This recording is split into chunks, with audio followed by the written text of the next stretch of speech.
Hey, we are in Numbers chapter 5 and 6 today.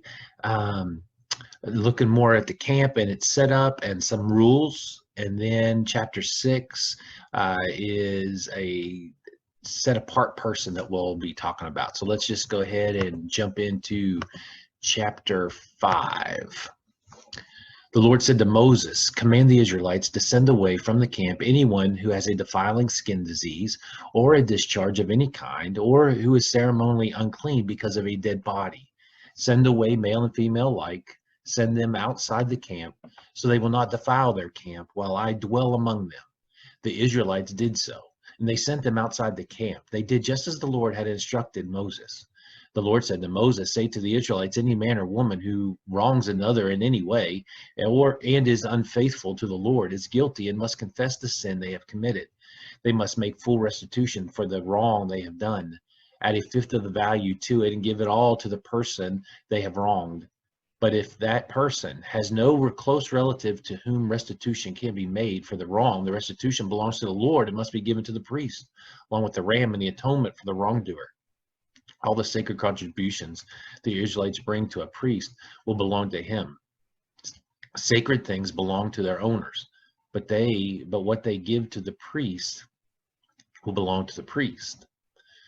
Then the Lord said to Moses, "Speak to the Israelites and say to them, if a man's wife goes astray and is unfaithful to him, so that another man has sexual relations with her, and this is hidden from her husband, and her impurity is undetected, since there is no witness against her and she has not been caught in the act, and if feelings of jealousy come over her husband and he suspects his wife and she is impure, or if he is jealous and suspects her even though she is not impure, then he is to take his wife to the priest.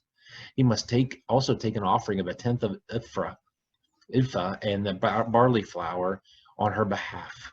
He must not pour olive oil on it or put incense on it, because it is a grain offering for jealousy, a reminder offering to draw attention to wrongdoing. The priest shall bring her and have her stand before the Lord. Then he shall take some holy water in a clay jar and put some dust from the tabernacle floor into the water. After the priest has had the woman stand before the Lord, he shall loosen her hair and place in her hands the reminder offering, the grain offering for jealousy, while he himself holds the bitter water that brings a curse. Then the priest shall put the woman under the oath and say to her, if no other man has had sexual relations with you, and you have not gone astray and have become impure while married to your husband, may this bitter water that brings a curse not harm you. But if you have gone astray while married to your husband, and you have made yourself impure by having sexual relations with a man other than your husband, here the priest is to put the woman under this curse. May the Lord cause you to become a curse among your people, when he makes your womb miscarry and your abdomen swell. May this water that brings a curse enter your body, so that your abdomen swells or your womb miscarries. Then the woman is to say, Amen, so be it. The priest is to write these curses on a scroll and then wash them off into the bitter water. He shall make the woman drink the bitter water that brings a curse, and this water that brings a curse and causes bitter suffering will enter her. And the priest is to take from her hands the grain offering for jealousy, wave it before the Lord, and bring it to the altar. The priest is then to take a handful of the grain offering as a memorial offering and burn it on the altar. After that, he is to have the woman drink the water. If she has made herself impure and been unfaithful to her husband, this will be the result. When she is made to drink the water that brings a curse and causes bitter suffering, it will enter her. Her abdomen will swell and her womb will miscarry, and she will become a curse. If, however, the woman has not made herself impure, but is clean, she will be cleared of guilt and will be able to have children.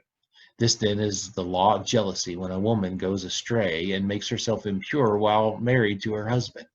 or when feelings of jealousy come over a man because he suspects his wife.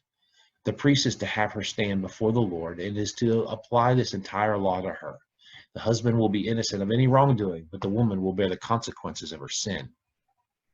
The Lord said to Moses, "Speak to the Israelites and say to them, if a man or a woman wants to make a special vow or a vow of dedication to the Lord as a Nazirite, they must abstain from wine and from other fermented drink, and must not drink vinegar made from wine or other fermented drink. They must not drink grape juice or eat grapes or raisins as long as they remain under the Nazirite vow. They must not eat anything that comes from the grapevine, not even the seeds or skins. During the entire period of their Nazirite vow, no razor may be used on their head, and they must be holy until the period of their dedication to the Lord is over. They must let their hair grow long. Throughout the period of their dedication to the Lord, the Nazirite must not go near a dead body. Even if their own father or mother, brother or sister dies, they must not make themselves ceremonially unclean on account of them, because the symbol of the dedication to God is on their head.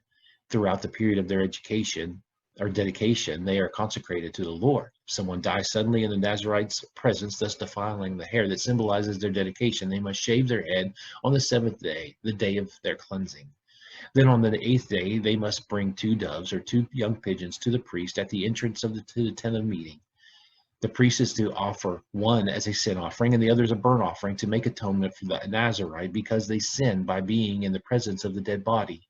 That same day, they are to consecrate their head again. They must rededicate themselves to the Lord for the same period of dedication and must bring a year-old male lamb as a guilt offering. The previous days do not count because they become defiled during their period of dedication. Now, this is the law of the Nazirite when the period of their dedication is over. They are to be brought to the entrance of the tent of meeting, and there they are to present their offerings to the Lord, a year-old male lamb without defect for a burnt offering, a year-old ewe lamb without defect for a sin offering, a ram without defect for a fellowship offering, together with their grain offerings, and a basket of bread with the finest flour and yeast, without yeast, thick loaves with olive oil mixed in, the thin loaves brushed with olive oil.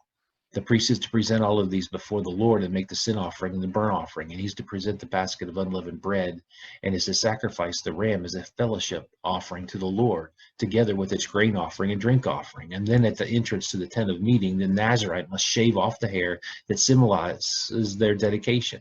They are to take the hair and put it into the fire that is under the sacrifice of the fellowship offering. After the Nazirite has shaved off the hair that symbolizes their dedication, the priest is to place in their hands a boiled shoulder of the ram and 1 thick loaf and 1 thin loaf from the basket, both made without yeast. The priest shall then wave these before the Lord as a wave offering. They are holy and belong to the priest, together with the breast that was waved and the thigh that was presented. After that, the Nazirite may drink wine. This is the law of the Nazirite who vows offerings to the Lord in accordance with their dedication. In addition to whatever else they can afford, they must fulfill the vows they have made according to the law of the Nazirite.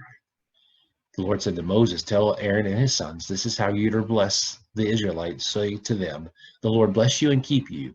The Lord make his face shine on you and be gracious to you. The Lord turn his face towards you and give you peace. So they will put my name on the Israelites, and I will bless them."